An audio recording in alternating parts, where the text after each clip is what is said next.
सौभाग्यशाली गुरुमुखों, मनुष्य दुखी क्यों है? इसलिए कि उसने सत्य वस्तु अर्थात सद्गुरु के शब्द को भुलाकर असत पदार्थों के साथ नाता जोड़ रखा है। जीव इनसे लिपटना रहना चाहता है, जबकि वे पदार्थ उसके बन नहीं सकते। बस इसी कारण से ही वो दुखी रहता है। संत कहते हैं कि इसका मोह को त्याग दे और अपने मन को भजन में लगाया, तभी सुखी होगा। सांसारिक प्राणी आपत्ति करता है कि जब भजन किया जाए तो सांसारिक धंधों से चित्त हट जाएगा, तो काम कैसे चलेगा? तो इसका उत्तर यह है कि हाँ, जीवन निर्वाह तो आवश्यक है, किंतु आठों पहर माया में लीन नहीं रहना चाहिए। सांसारिक कार्य व्यवहार के साथ साथ भजन बंदगी करना भी जीव का परम धर्म है। भोग ऐश्वर्य तो प्रारब्ध के अनुसार ही मिलेंगे। पहले बनी प्रारब्ध, पाछे बंधो शरीर, तुलसी ये अशरज है, मन नहीं बांधे धीर। परमात्मा ने जब शरीर को जन्म दिया है तो उसकी प्रारब्ध का भोग भी पहले से ही तैयार करके रखा है। आश्चर्य की बात तो ये है कि मनुष्य प्रारब्धानुसार भोग भोगता हुआ भी परमात्मा पर विश्वास न करके चिंता का शिकार बना रहता है। प्रारब्ध भोग तो प्राणी के साथ साथ छाया की भांति फिरता है। जहाँ कहीं भी और जिस अवस्था में हो, उसका प्रारब्ध भोग वहीं पहुँच जाएगा।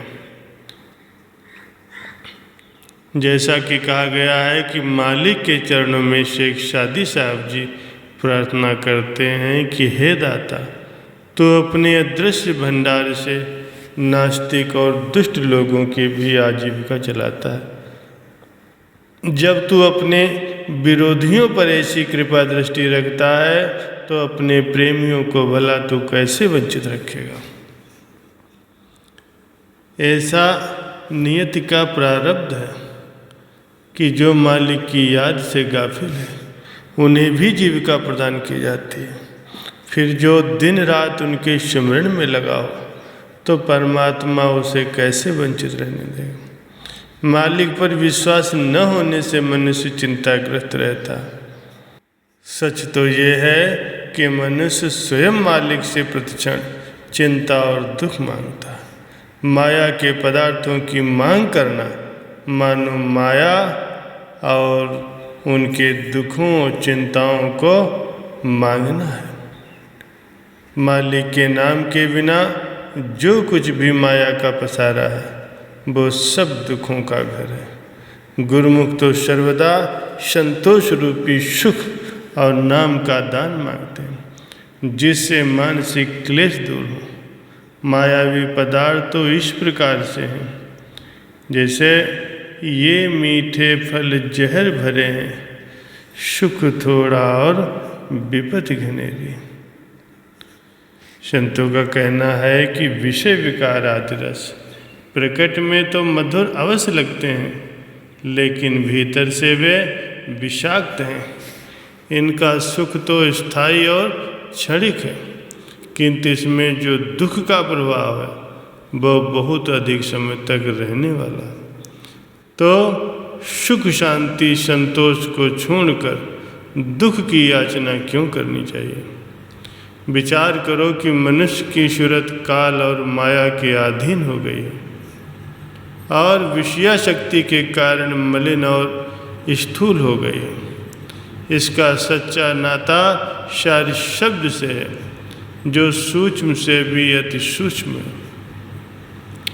सूरत स्थूल हो रही है, इसी कारण से वो सूक्ष्म शब्द को पकड़ नहीं पाती। जब कोई वस्तु मैली हो तो उसे निर्मल बनाने के लिए परिश्रम की आवश्यकता होती है। जिस बर्तन में दूध रखना हो, यदि वो बर्तन गंदा हो तो तो उसे मांजना धोना आवश्यक होता है।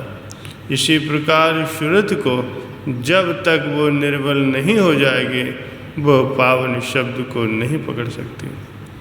मन को मांझ कर निर्मल कर लिया जाएगा, तब उसे शब्द का प्रकाश और परमात्मा का दर्शन संभव हो जाएगा। श्री रामचरितमानस में भगवान श्री रामचंद्र जी महाराज जी फरमाते हैं कि निर्मल मन जन सो मोहि पावा, मोहि कपट छल छिद्र न भावा। जिसके हृदय में छल कपट आदि है, वह मालिक को नहीं भाता। निर्मल पवित्र शुद्ध हृदय जीव ही मालिक को प्राप्त करने का अधिकारी है। शब्द का प्रकाश भीतर है, इसे बाह्य पदार्थों में नहीं खोजा जा सकता। जिस प्रकार धरती के नीचे जल है, किंतु ऐसे तो किसी को इससे लाभ नहीं पहुंचता। जब परिश्रम करके उसे धरती से बाहर निकाला जाता है, तो सब जीव जंतु उससे लाभ प्राप्त करते हैं। शुरत में जब तक माया की मिलौनी है, तब तक कुछ भी लाभ नहीं, किंतु जब श्रुति को निर्मल और सूक्ष्म बना लिया जाएगा, तब बहुत लाभ है। वो स्वयं लाभान्वित होकर अन्यों को भी लाभ पहुंचा सकता है। जीवात्मा में बहुत शक्ति है, किंतु माया शक्त बना रहा तो फिर शक्ति नष्ट हो रही है। संत महापुरुष यही शिक्षा देते हैं कि सूरत को शब्द के साथ मिलाकर भव पार होने का यत्न करो। सूरत शब्द का मिलाप होने में कठिनाई ये है कि शब्द गगन मंडल में है और सूरत नीचे पिंड देश में है। इसे सद्गुरु की शब्द की सहायता से ब्रह्मांड देश में पहुंचाना है, जहां इसका अपना घर है। इस सारे शब्द में मन लगाने के लिए सद्गुरु के चरणों में सच्चा प्रेम और अटल विश्वास होना आवश्यक है। ज्यों ज्यों प्रेम की लगन बढ़ेगी, सूरत स्वतः ऊपर उठेगी और माया मोह के बंधन से ऊपर उठती जाएगी। सूरत को बंधन मुक्त करने के लिए महापुरुषों के चरणों का प्रेम ही एकमात्र सरल साधन है। स्मरण रहे कि सद्गुरु का सार शब्द अर्थात नाम और भजन ही सत्य है, शेष सब असत्य और मिथ्या है। कबीर आदि शाक्य कोटि ग्रंथ कर जान, नाम सत्य जग झूठ है, सूरत शब्द पहचान। ग्रंथ शास्त्र और संत महापुरुष सभी यही निर्णय देते हैं कि केवल इतनी बात को स्मरण रखो कि नाम सत्य है और सदा स्थिर रहने वाला है और जगत मिथ्या और नाशवान है। जगत मिथ्या होते हुए भी आकर्षक और सत्य इसलिए लगता है क्योंकि यथार्थ सत्य के कभी दर्शन नहीं किया।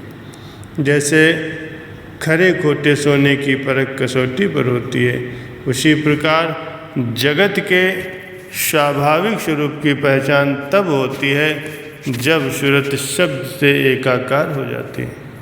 मनुष्य जन्म अति दुर्लभ है, पुनः सत्संग की प्राप्ति और संत सद्गुरु की चरण शरण और भी उत्तम भाग का चिन्ह है। जीवन का एक एक श्वास 14 भुवन के मूल्य का है। ऐसा उत्तम संयोग पाकर भी मनुष्य यदि समय पर भजन भक्ति नहीं करता है तो फिर बहुत हानि है। माया के धोखे में नहीं फंसना है, सूरत को शब्द के साथ मिलाना है। सद्गुरु के शब्द तथा ध्यान के अतिरिक्त इस संसार में अपना कुछ नहीं है। सद्गुरु का शब्द ही जीव की निजी पूंजी है, भजन ध्यान ही अपनी चीज़ है, यही सच्चा मित्र है। अतएव अपने समय का मूल्य जानो, दुर्लभ जन्म के महत्व को ध्यान में रखते हुए भजन ध्यान में समय देकर अपने जन्म का सच्चा लाभ प्राप्त करो। बोले जयकारा बोल मेरे श्री गुरु महाराज की जय।